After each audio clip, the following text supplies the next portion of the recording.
있는지를 나타내는 그림입니다. 그래서 제가 이제 2017년도에는 지스테 연구원장이라는 직을 수행하고 있었는데 이제 사회 문제를, 그래서 그 전까지는 맨날 AI 개발하고 뭐 논문 써서 제출하고 리젝트 당하고 또 다시 또 제출하고 이제 그런 연구, 뭐 레이더 연구 이런 거를 했었는데, 이제 사회 문제를 보기 시작했고 항상 뭐 새로운 기술이 나올 때마다 사회가 전환 속도가 너무 빨라가지고 따라가지 못하는 그런 일들이 생기면서 양극화가 진행이 되고, 정부는 또 돈을 많이 찍어갖고 뿌리고, 그랬더니 양극화가 더 심해지고 이런 문제가 계속되는 것 때문에, 그래서 이제 Why does society keep becoming more polarized? 이런 문제. Why do people get poorer? 그죠? 양극화 때문에. When they save. 그러니까는 열심히 일해서 저축하는 사람은 가난해지는 이유가 뭐냐.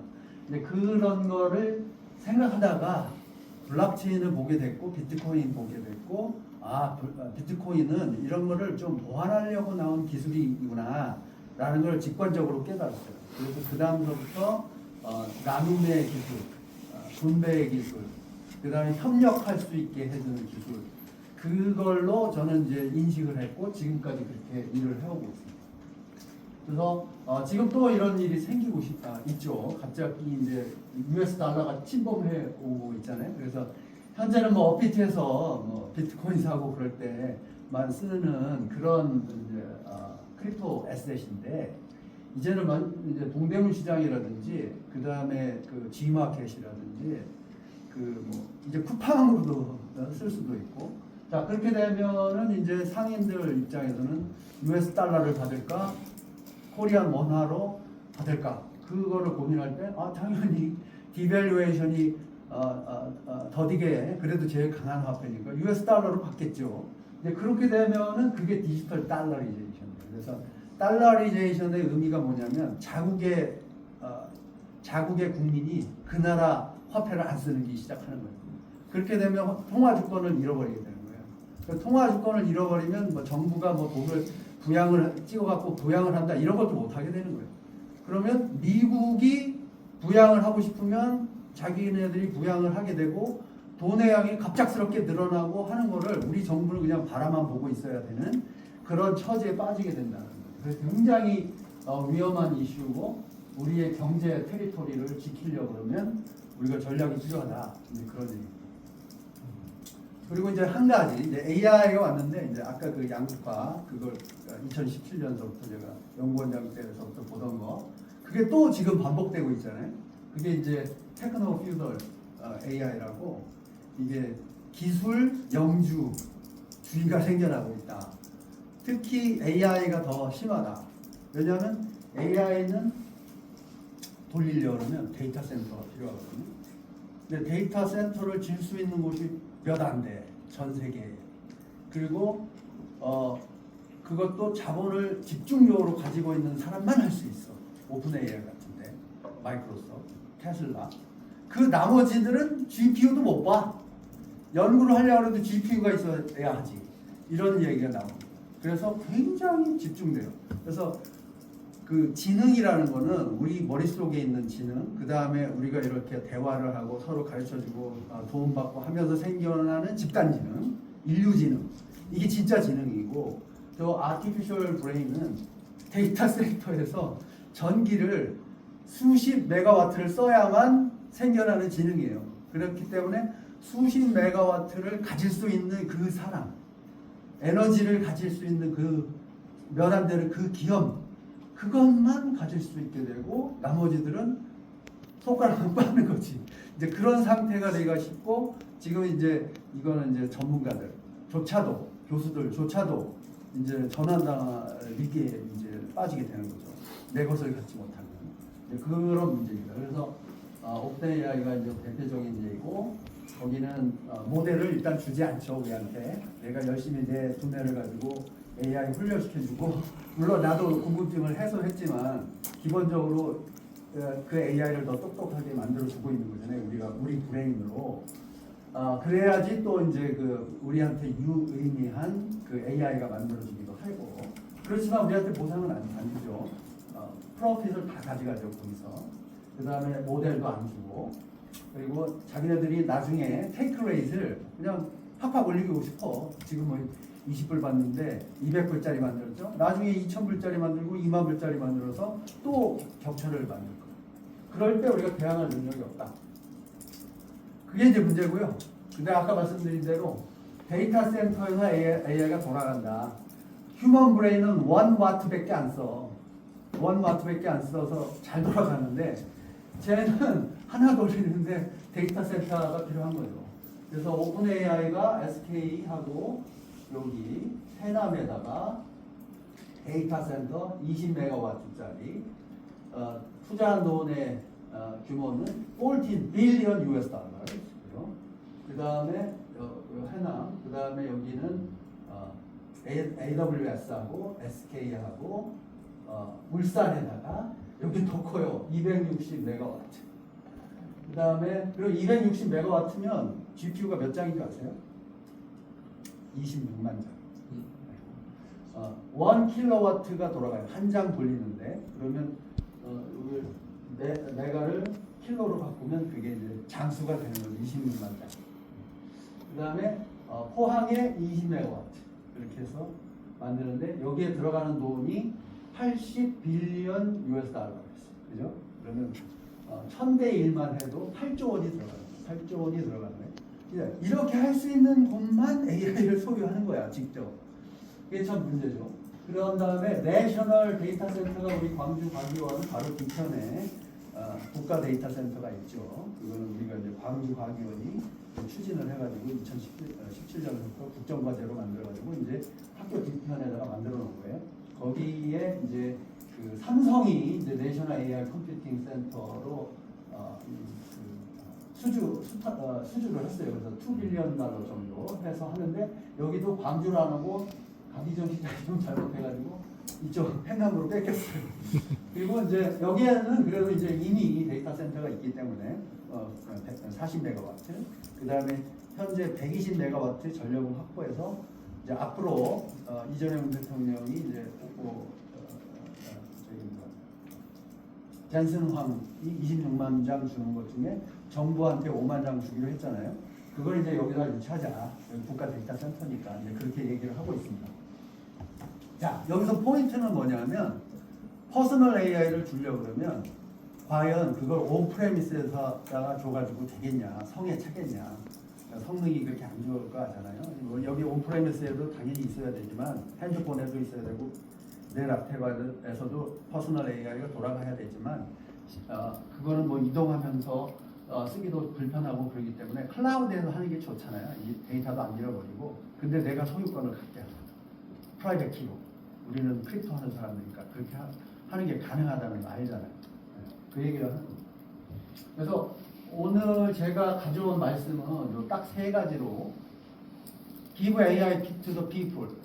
과학기술의 발전을 사람들의 역량을 강화하는 데 써야지 그걸 빼앗고 현재 뒤 빼앗고 직업 사라지게 하고 그렇게 해서 오픈AI 하면 살아. 그러면 더 이상 사람들한테 유의미한 데이터가 안 나와요. 사람이 사람을 도와주고 사람과 사람이 계약을 맺어가지고 내가 이거 해줄 테니까 넌 이거 줘. 이렇게 하면서 우리 일상생활의 문제가 풀리고 그러면서 새로운 지식이 창조가 되고 그 지식이 있을 때 인류가 발전을 하는 건데 오픈 AI만 그 수익을 가지고 나머지는 다 직업을 전환당하는 프로그래머, 변호사, 티처 뭐 다 그렇게 될 운명이잖아요. 그렇기 때문에 사람들한테 줘서 역량을 강화하는 거.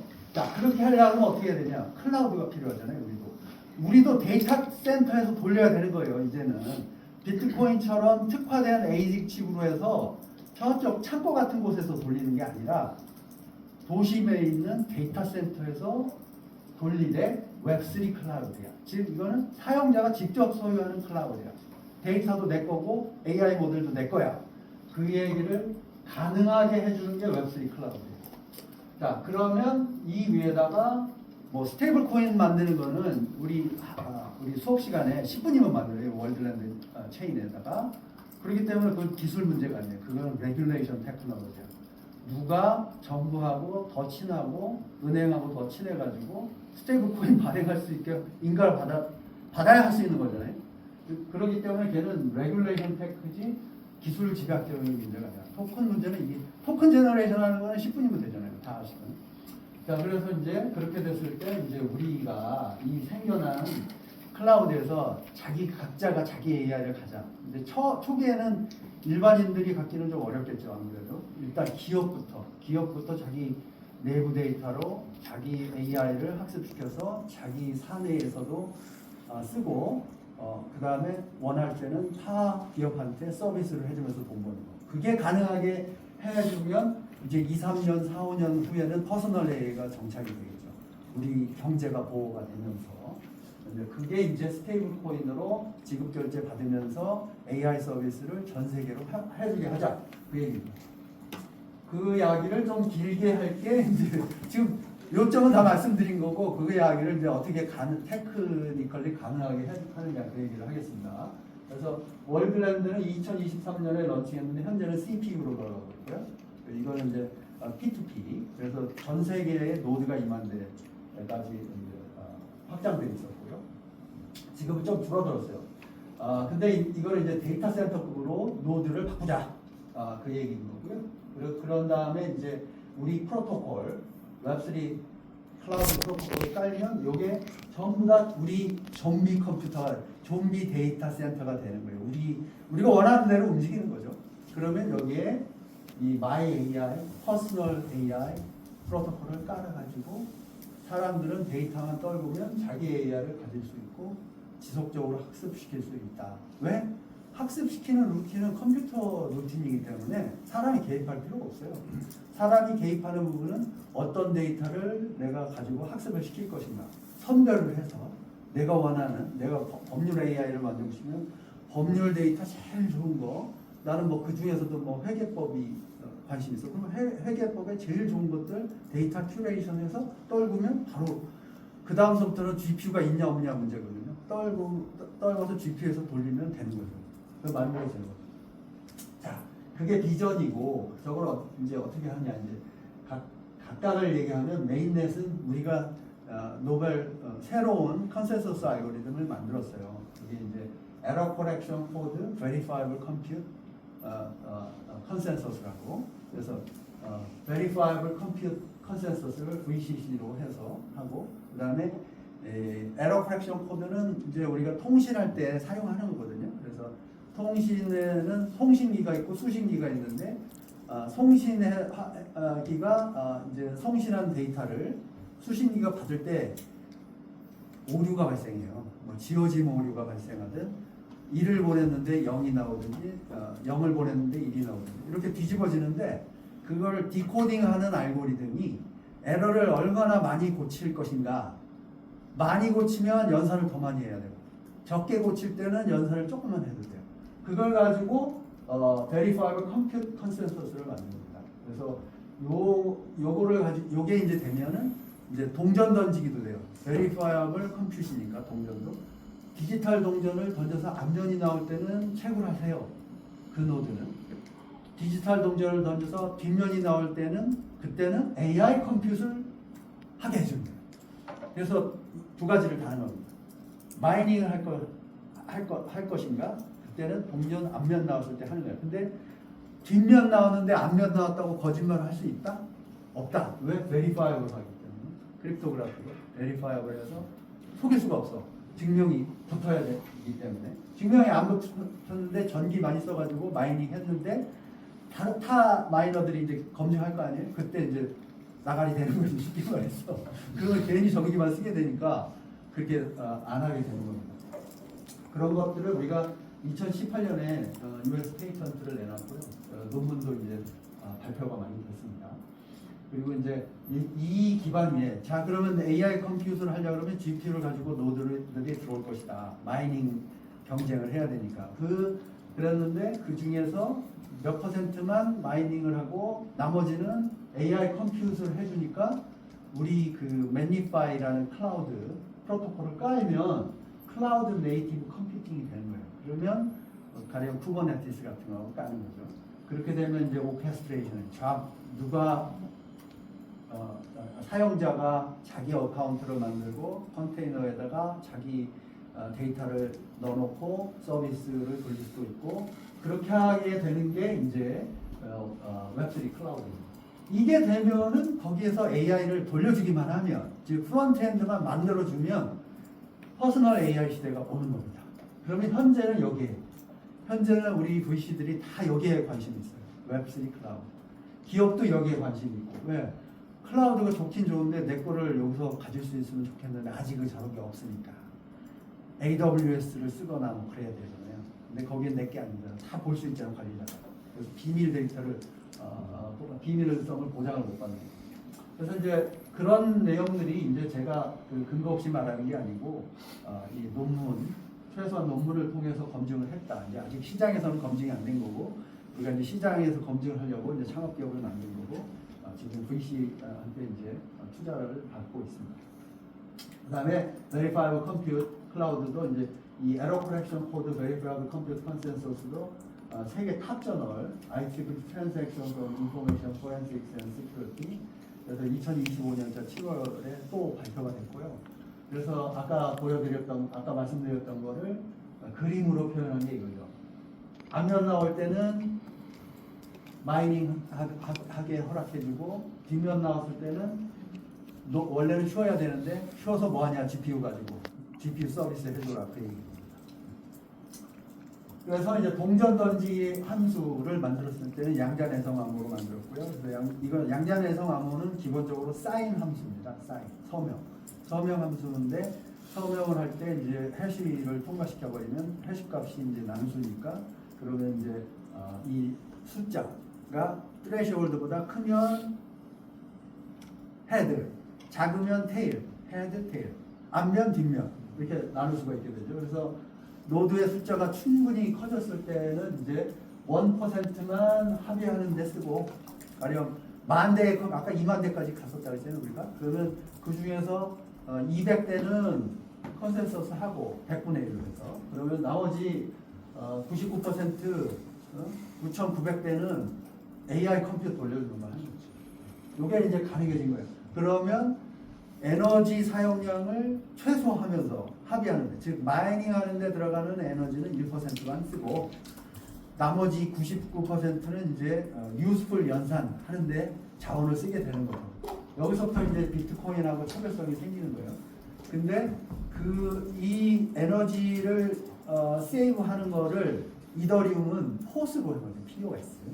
POS로 하면은 이제 반드시 비잔틴 폴트 톨러런스 알고리즘을 쓸 수밖에 없어요. 근데 그거는 80년대 알고리즘이고 기술이 80년대로 후퇴한 것이라고 보고 있습니다.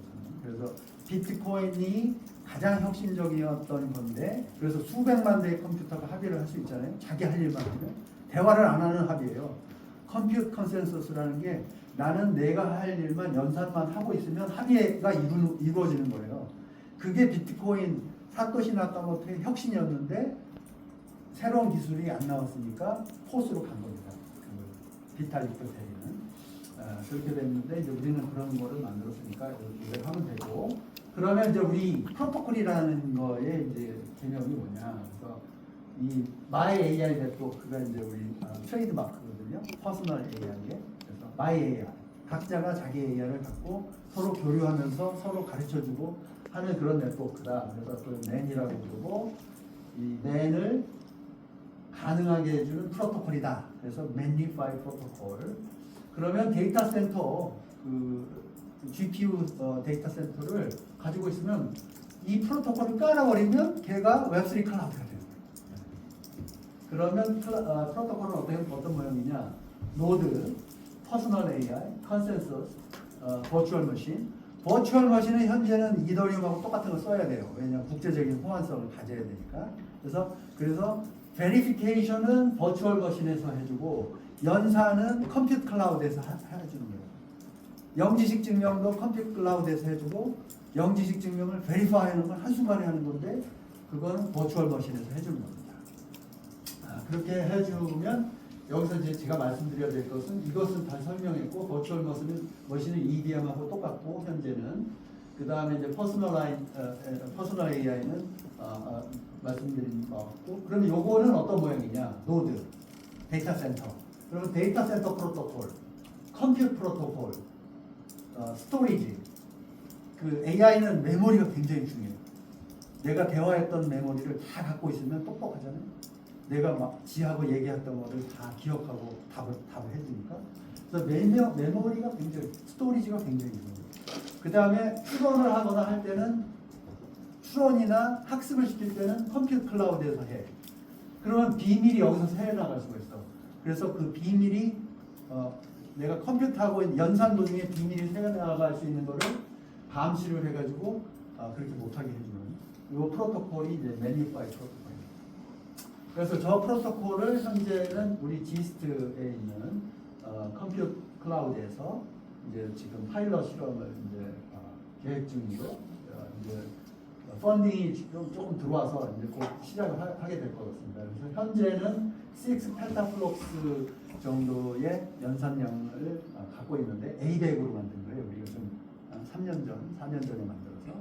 근데 우리가 B200으로 업그레이드를 요 공간에, 빈 공간에 해서 384장을 구매를 해서 렉을 24개를 여기다가 설치할 수가 있습니다. 그러면 일단 GPU를 갖게 되고, 그러면 아까 말씀드렸던 그 매니파이 프로토콜은 그 GPU 데이터 센터가 이런 모양으로 되어 있어요. 그래서 컴퓨터 클라우드 패브릭이 있고, 스토리지 패브릭, 그 다음에 서비스 패브릭, 그 다음에 매니지먼트, 여기에다가 이제 서베일런스를 올리는 거죠. 그 다음에 인터넷. 요런 모양이 이제 GPU 데이터 센터 모양인데, 여기에다가 아까 보여드렸던 그 프로토콜을 까는 겁니다. 그러면 이 데이터 센터는 우리가 좀비 컴퓨터화한 거예요. 맨 프로토콜로. 그렇게 되면 하나 광주에 먼저 생기고, 다른 곳에 이제 해남 데이터 센터에도 넣고, 국가 데이터 센터도 넣고, 이제 전 세계로 확산을 시켜버리면, 그러면 이제 그 매니파이 클라우드 네트워크를 우리가 갖게 되는 거고, 그 위에서 이제 퍼스널 AI를 올리게 될 수 있게 되는 거죠. 자, 그랬을 때 이제 테크니컬리 여기에는 이제 프로그래머들이 계실 수가 있어서 이걸 한번 준비했는데, 연산이 이렇게 되는 겁니다. 그래서 온체인 컴퓨테이션은 버추얼 머신으로 하는 거고, 데이터 클라우드 아까 그거 그러면 여기에 이제 메인넷 블락은 크게 할 수가 없어요. 전 세계적인 블록체인인 경우는. 그래서 뭐 1, 2초에 한 블락씩, 블락 사이즈는 1MB 넘으면 안 좋다. 그래서 블록 스페이스는 작아요. 근데 우리 그 매니파이 클라우드를 깔면 익스텐디드 블록 스페이스를 만드는 거예요. 데이터 센터에다, 아까 그 스토리지에다가. 그러면 익스텐디드 블록을 갖게 되는 겁니다. 여기다가 연동을 해서 메타데이터는 일로 올라가고, 바꿀 수가 없고 베리파이어블하게 만드는 거죠. 그리고 데이터 센터니까 지워지지도 않습니다. 그러면 베리파이어블하고 지워지지 않는 데이터 스토리지 블록을 만들 수가 있게 되는 거고, 이거는 이제 얘는 1MB인데 얘는 뭐 1초에 기가바이트씩 만들어서 할 수도 있는 거죠. 자, 그렇게 됐을 때는 이제 스마트 컨트랙트의 모양이 이렇게 되는 거예요. 가령 앨리스가 나 데이터 X를 모델 밥이 갖고 있는 AI 모델한테 학습을 시키도록 허가를 해주고, 그 밥은 자기가 이 연산 클라우드에서 학습을 시킨 다음에 그 결과값을 자기 여기 그 우리가 계약에서 동의한 그 클라우드의 일정 그 지정된 장소에다가 저장을 합시다라고 스마트 계약을 맺고, 앨리스가 돈을 받을 수가 있게 되는 거예요. 밥한테. 왜? 데이터를 빌려줬으니까. 더 쉽게 얘기하면 조선일보가 10년짜리 10년치 데이터를 여기다가 저장을 해놓고, 너 내 데이터 가지고 너한테 내가 한 번만 학습시키는 걸 허용해 줄게. 그럴 때 1억을 내. 라고 이제 계약을 맺었다 그러면, 이 스마트 컨트랙트는 온체인에 있기 때문에 바꿀 수가 없고, 그래서 여기서 돌아요. 그러면 얘가 읽으래요. 여기서 어느 지점에서 읽어. 그 다음에 펑션을 로드하래요. 여기 있는 거 로드했어. 그런 다음에 결과를 여기다 적으래요. 즉 이렇게 되면 얘는 뭐가 돼요? 이력 추적이 가능하게 됩니다. 즉 이 밤이 갖고 있는 이 모델은 몇 월 며칠 날 누구한테 스테이블 코인을 얼마를 지급하고 이 데이터를 구매를 해서 이 모델을 학습을 시켰다. 이런 이력 추적이 가능해지는 거예요. 블록체인처럼. 근데 블록체인이 아닌 익스텐디드 블록에서 가능하게 되는 겁니다. 자, 이런 게 가능해지면 뭐 페더레이티드 러닝이나 뭐 이런 ZKML, 제로 날리지 머신 러닝 이런 게 필요 없게 돼요. 왜냐하면 얘네들은 이런 걸 하려면 연산량이 10배, 100배, 1000배, fully homomorphic encryption 같은 경우에는 수십만 배 더 필요하거든요. 그러면 GPU 한 장으로 할 거는 얘로 하려고 그러면 수십만 장이 필요한 거야. 그렇기 때문에 값이 비싼 기술인데 이것을 뭐 완전히 배제할 필요는 없지만 우리처럼 이렇게 좀 대중화를 하려고 할 때는 이런 새로운 솔루션이 필요한 거예요. 클라우드 솔루션. 그게 이제 저희가 말하는 클라우드 솔루션이라는 거고, 그다음에 요거는 이제 그 아까 말씀드린 앨리스와 밥이 이제 그 스마트 컨트랙트로 계약을 맺고, 그 다음에 계약을 맺은 대로 해서 합의 알고리즘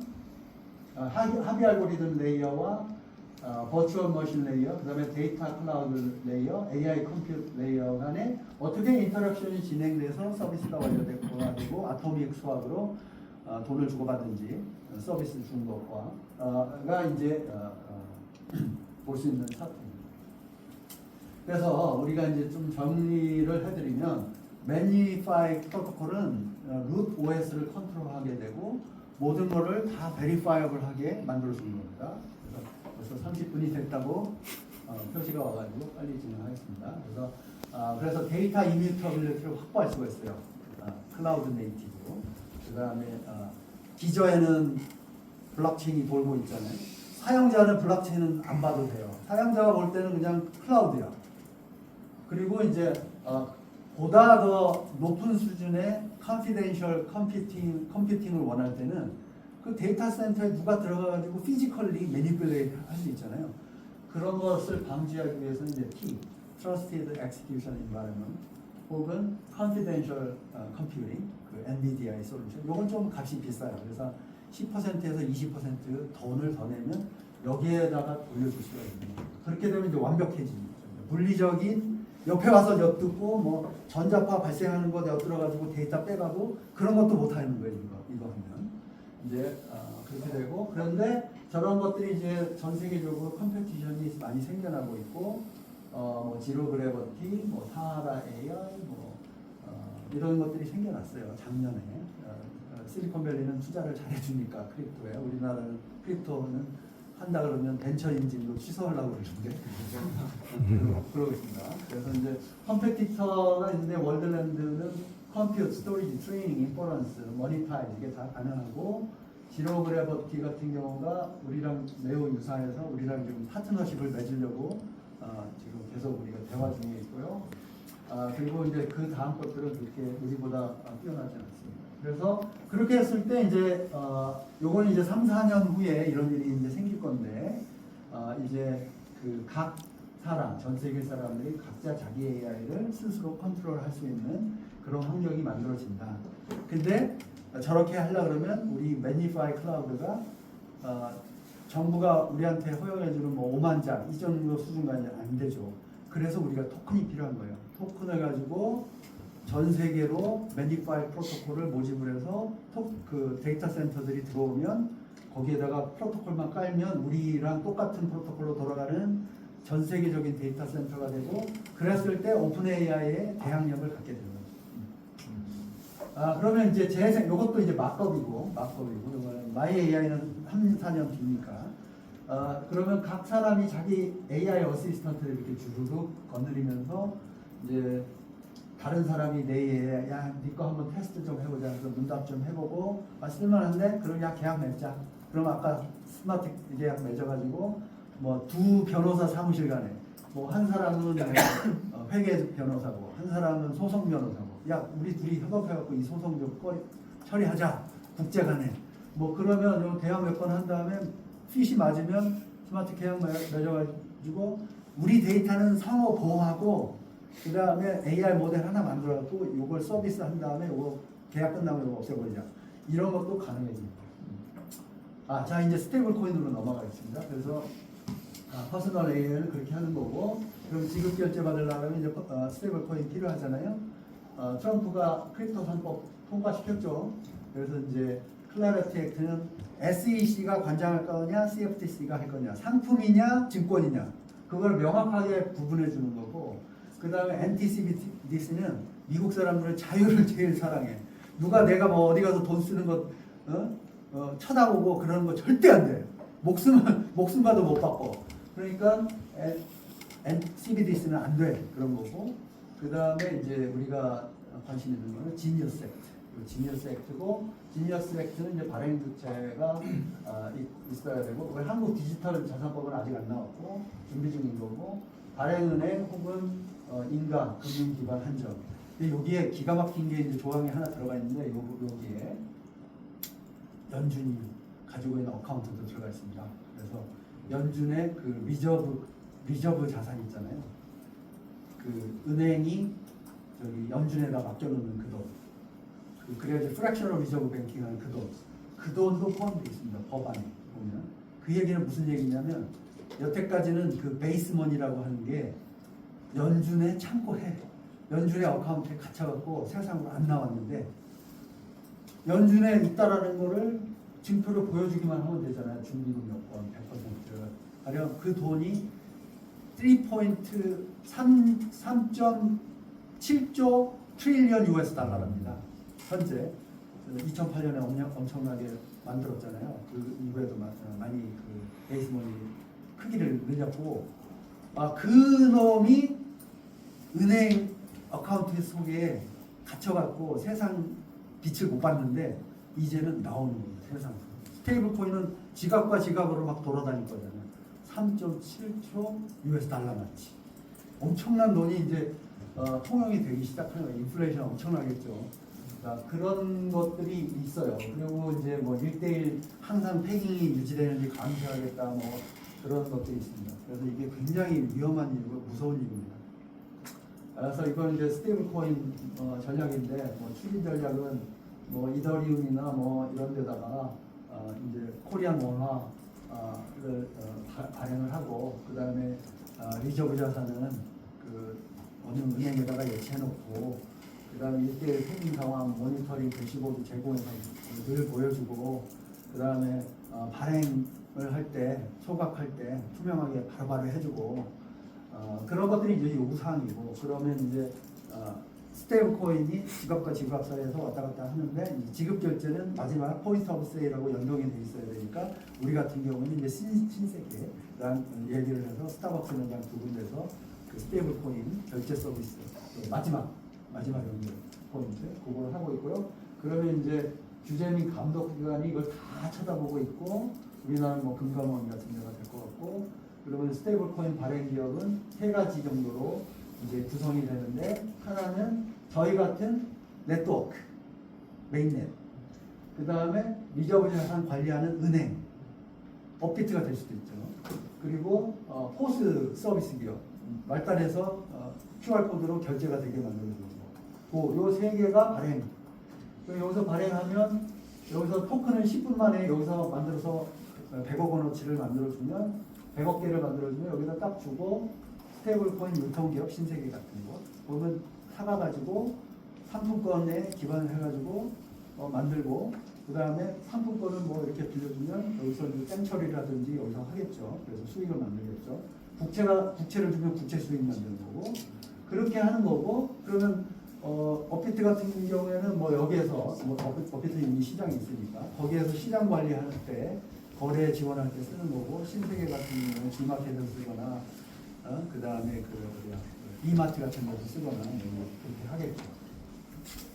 자, 그래서 이제 저게 이제 저런 게 현실이니까 우리가 어떻게 해야 되냐.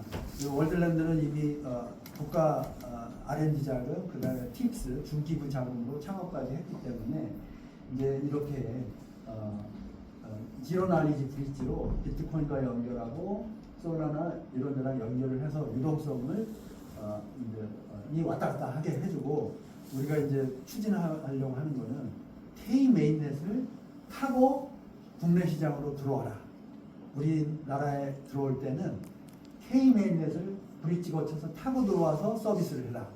그래야 우리 통화 주권을 지킬 수가 있다. 그러면 우리는 한국 기업이니까 그 국세청이라든지 이 금융이라든지 우리를 규제를 해서 뭐 AML도 요구하고 KYC도 요구하고 외환관리법 준수 뭐 이런 것들을 요구하고 국세청은 포인트 오브 세일 할 때 세금 반드시 걷어갖고 이런 거가 가능해지고 이게 되는 거죠. 그러면 우리가 할 것은 이제 뭐냐? 그 2, 3년 후에 마이 AI 시대가 이제 퍼스널 AI 시대가 본격적으로 열리게 되면 그때는 K 문화를 자기 AI에다 담아서 K 변호사, K 회계사, K 매니팩처링 그 널리지가 많잖아요. 그걸 가지고 AI를 만들어서 전 세계로 수출할 수가 있게 된다. 그렇게 되면 우리 경제를 지킬 수가 있다라는 얘기입니다. 그래서 제가 뭐 이런 얘기를 그 국가 과제를 지원을 해가지고 계속 서포트를 받으면서 소량이긴 하지만 하고 있고요.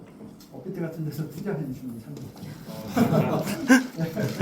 클로징 리마크로 시간이 많이 지났으니까 그래서 아까 말씀드린 그 K 디지털 문제 이제 디지털 세계가 점점 커질 수밖에 없잖아요. 그 물리적인 세계는 뭐 관세 장벽이니 뭐니 이렇게 해서 점점 약화가 되고 있고 디지털 세계는 열려 있기 때문에 우리가 이제 AI로 우리 컨텐츠를 담아가지고 전 세계로 수출을 하고 우리 경제가 더 커지는 계기로 만들 수가 있다. 위기는 항상 기회와 함께 온다. 그러면 기회를 포착하려면 이런 방식으로 해야 되지 않느냐라고 제가 계속 여기저기 가서 말하고 다니고 있습니다. 네, 이상으로 발표를 마치겠습니다. 질문이 있으시면 해주시고요. 네. 네. 그 K 브릿지를 이용해서 이제 한국에 들어오려면 K 브릿지를 이용해서 들어와라 이렇게 네. 말씀을 해주셨잖아요.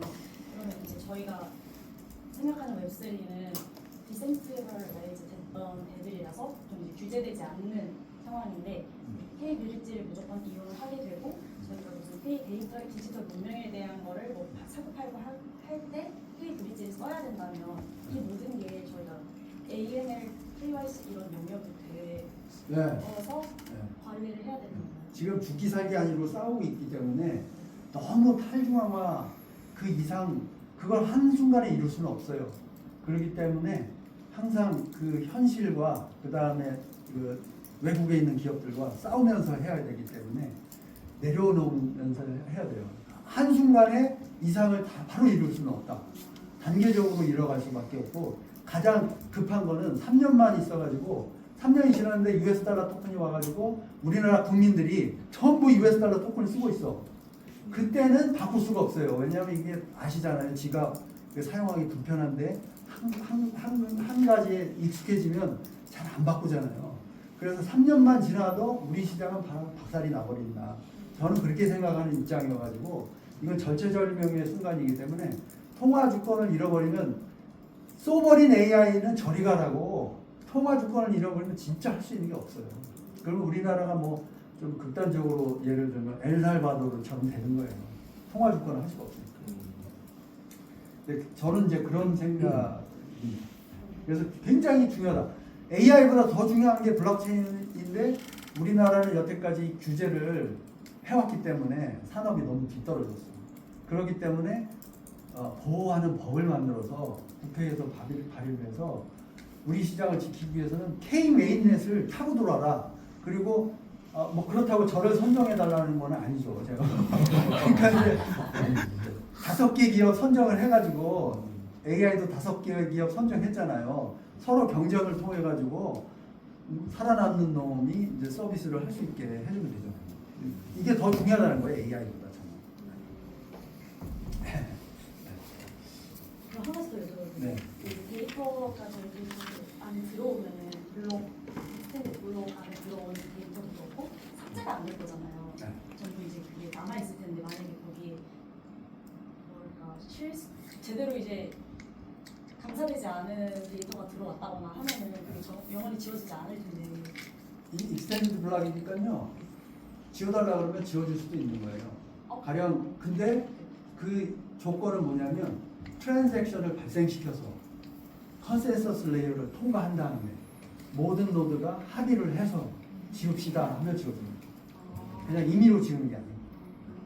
즉 거래 기록을 남기면서 누가 몇 월 며칠 날 언제 이런 이로 그 지워달라고 했음. 그거는 익스텐디드 블락에 남아있고 메타데이터는 블록체인에 전통적인 블록체인에 저장이 되어 있어서 트랜잭션 기록을 살펴보면 투명하게 보여야 되는 겁니다.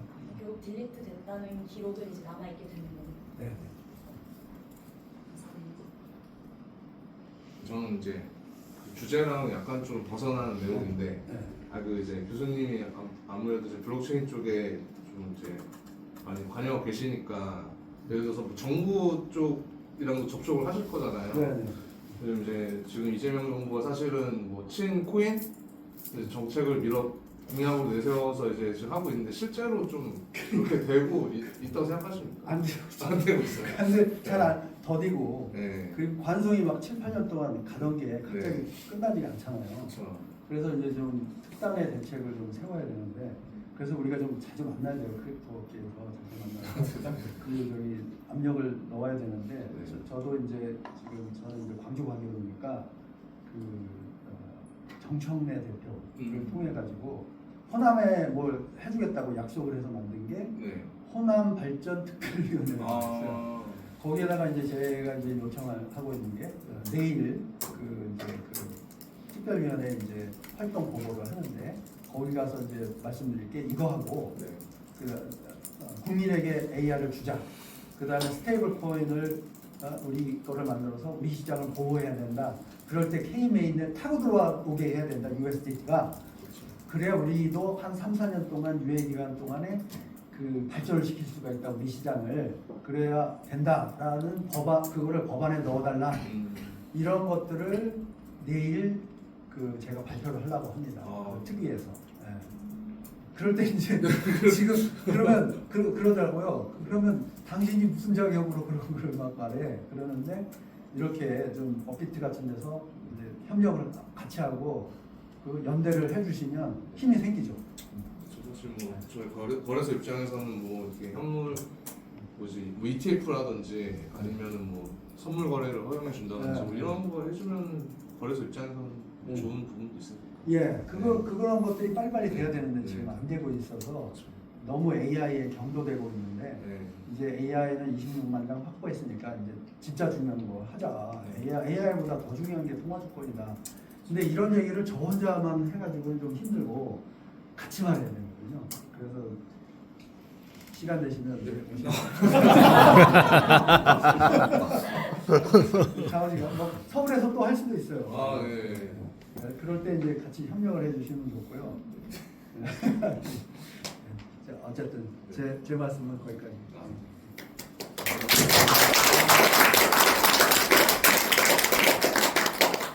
네, 그러면 이제 끝났죠? 혹시 더 질문 있으시면 하시고. 프로토콜에서 그 결국에 데이터 저장은 탈중앙화 데이터 클라우드 개념에서 그 합의가 노드 그 AI 이용자들이 합의만 참여하는 구조이면 실질적인 데이터는 물리적인 데이터 센터에만 보관되는 구조. 이제 데이터 센터는 분산 저장을 하고요. 그래서 이제 그 밑에를 이제 말씀드리면 그 에러 커렉션 코드 중에서 이레이저 코드가 있거든요.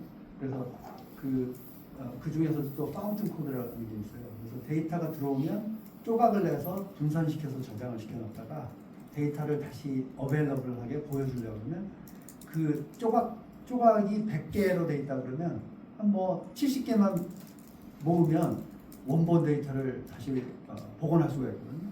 그런 식으로 해서 지워지지 않게 하는 기술이 있거든요. 그 기술로 해서 만들고요. 그렇게 해서 이제 생겨나면 이제 데이터 센터에서 여러 군데에서 데이터 어베일러빌리티 서버를 돌려가지고 항시적으로 뭐 보여주는 거죠. 저기 이더리움 익스플로러처럼. 그럼 아예 그 보상을 위해서 자체적인 그 재단 내에서 데이터 센터를 구축하는 것뿐만 아니라 그 다른 참여자들도 다른 참여자들은 이제 우리가 이제 코인이 있잖아요. 메인넷이니까 그 메인넷 코인을 마이닝을 하려는 보상이 생기고 그 보상을 이제 우리는 그 발행 스케줄을 비트코인처럼 해놨거든요. 그래서 50% 100% 코인 양 중에서 50%는 그 채굴로서 비트코인처럼 반감기도 가지고 가져가는 거고요. 그 다음에 이제 뭐 VC, 뭐 개발자, 팀, 그다음에 생태계 이런 식으로 분리를 해놨고, 근데 정책적으로 이 50% 정책 코인 50%는 피를 우리가 받을 때마다 50%씩 소각을 시켜가지고 궁극적으로는 50%는 다 사라지고 채굴 코인만 남게 됩니다. 그렇게 이제 토큰 이코노미를 구성을 해놨습니다.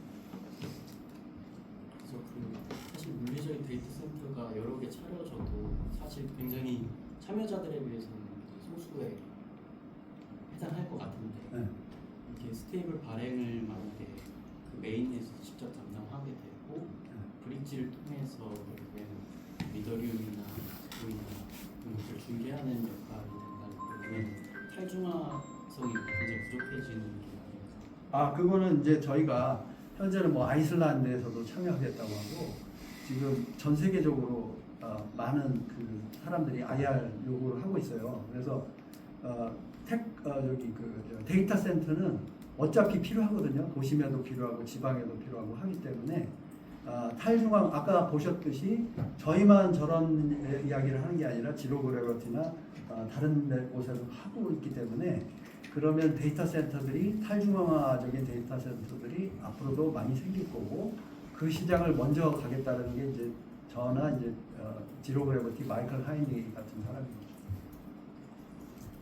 그럼 그 일반 대중들은 AI, 퍼스널 AI라는 혜택만 갖게 되는 거예요. 아까 그래서 사용자, 인터넷에서 사용자. 가끔 합의도 사용하고 거기는 합의는 안 하고, 합의는 이제 데이터 센터에서 GPU가 있잖아요. 그럼 GPU에 그 매니팩처링 코드가 있고, 그러면 동전 한 번 더 줄 수 있는 기회를 주는 거예요. GPU 한 장마다. 그래서 GPU를 많이 가지고 오는 사람은 마이닝에 성공할 확률이 높아지는 거죠. 네, 감사합니다. 시간이 된 것 같아요. 감사합니다.